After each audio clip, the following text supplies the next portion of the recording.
This house was built with my money. You should get out." "What? But that house is—" I stammered. "Look, you're just part-time.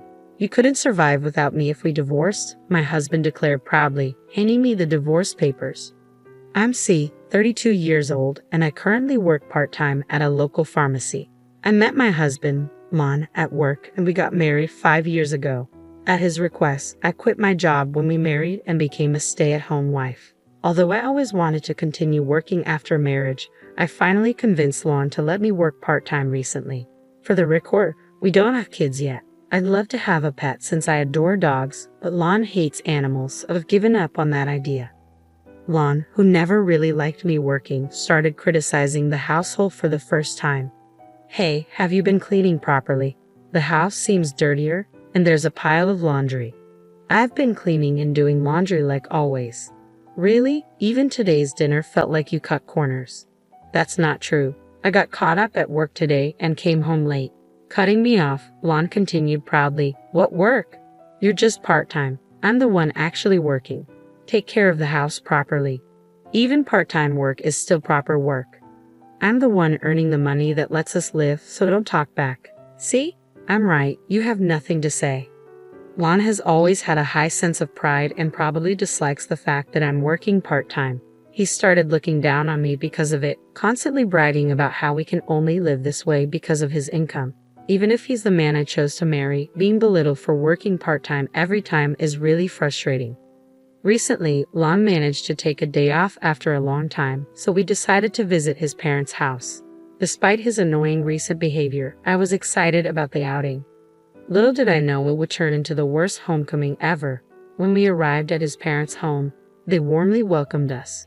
That night, after finishing dinner cleanup with my father-in-law, I went to the living room and found my father-in-law fresh from the shower. My husband had apparently gone to shower as well. The atmosphere with my father-in-law, who had been cheerful until now, felt heavier than before. "Callie, I heard from Lon that you've started working part-time." "Yes," I replied, sensing a bad feeling. "Is there a problem? Is Lon not earning enough?" "No, it's not like that at all. I just like working. Is that so, Ron? You can't even manage the household and you still want to work part-time. You're just burdening our son." "Exactly," he continued. "If you have time for part-time work, focus more on home responsibilities. Look, your part-time job won't miss you if you leave, but your duties at home will. Lon works hard, and you don't feel ashamed of doing this?" My mother-in-law has been a stay-at-home mom since they got married, so my parents-in-law, and even Lon, think that's how it should be. They probably don't approve of me working after marriage.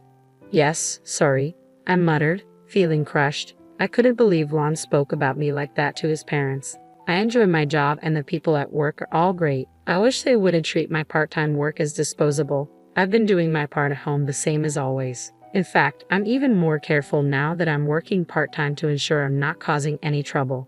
I also know Lon works hard, which is why I've been doing my best too. A few days later, feeling down, I missed my parents and decided to give them a call. I wish they lived closer so I could see them whenever I wanted. "Hello, Callie, what's up?" My father's familiar gentle voice almost made me cry, but something felt off because Mom usually answered the phone.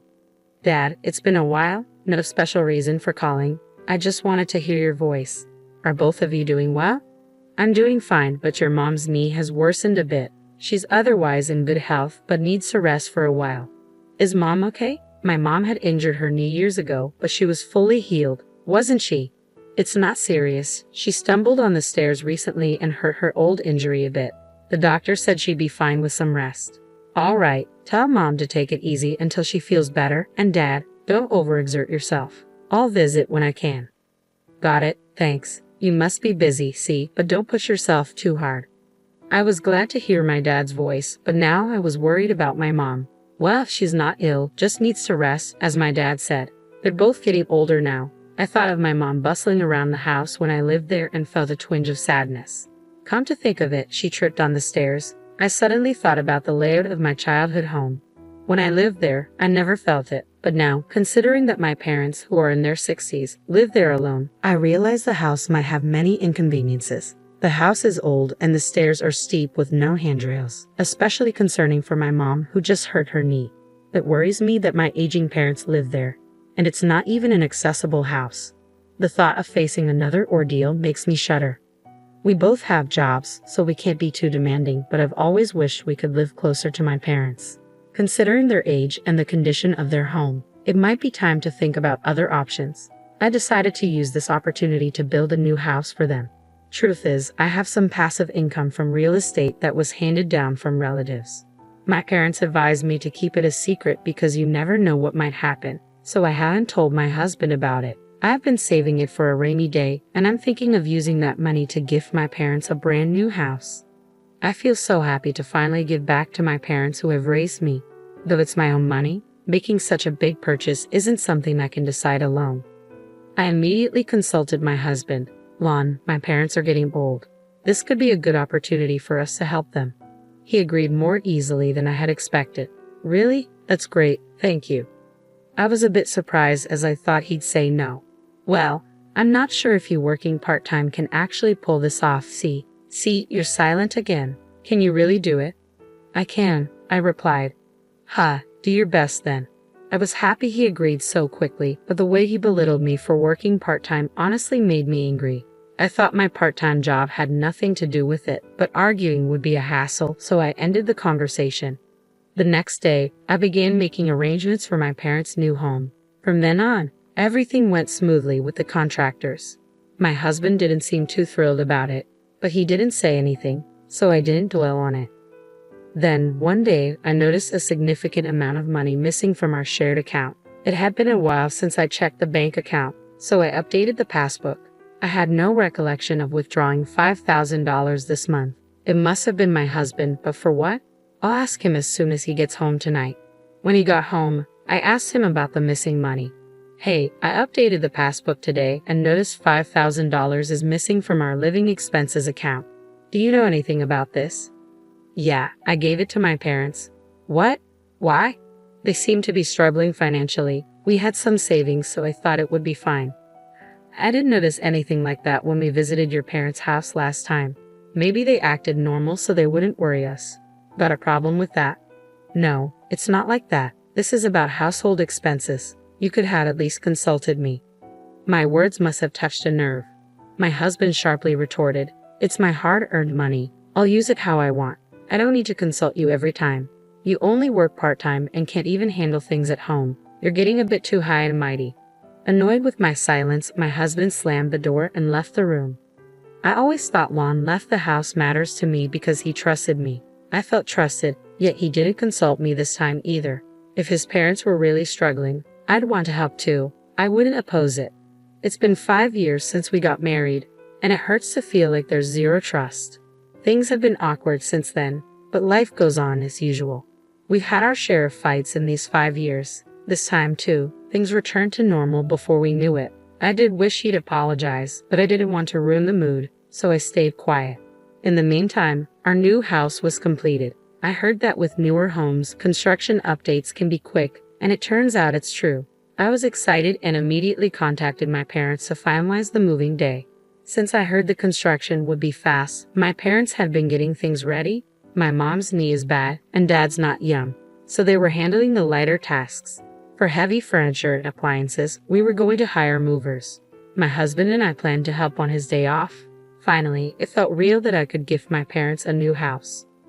Little did I know what was about to happen. It was when I checked my husband's schedule for the move.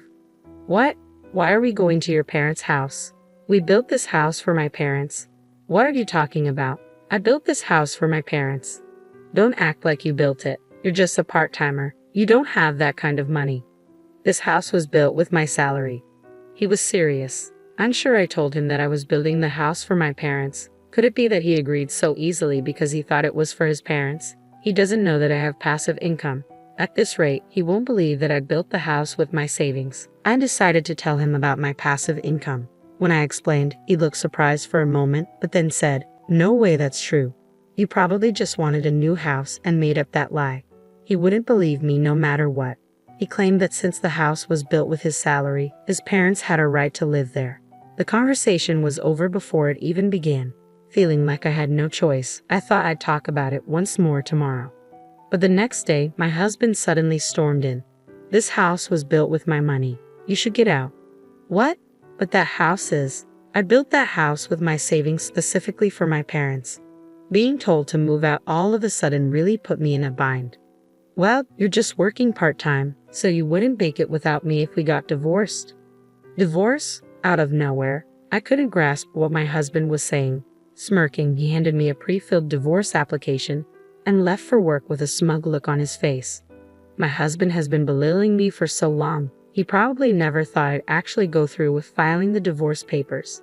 He might think he's intimidating me, but I can make it without his income. Fed up, I filled out the divorce form and submitted it. I packed my bags and left the house, heading straight for my parents' home. They were surprised to see me, but once they heard the story, they welcomed me warmly. I moved back in with my parents and everything was set up sooner than expected. We started living together in the new house. I was a bit concerned that I hadn't heard anything from my husband, but since I had already filed for divorce, I decided not to worry about it. A little while after I moved in, an unknown moving company showed up. Upon checking, I found out the items were being moved in under my ex-husband's name. According to the movers, my husband and his parents would be arriving soon in their car. They were planning to move into the home where I live with my parents without even asking.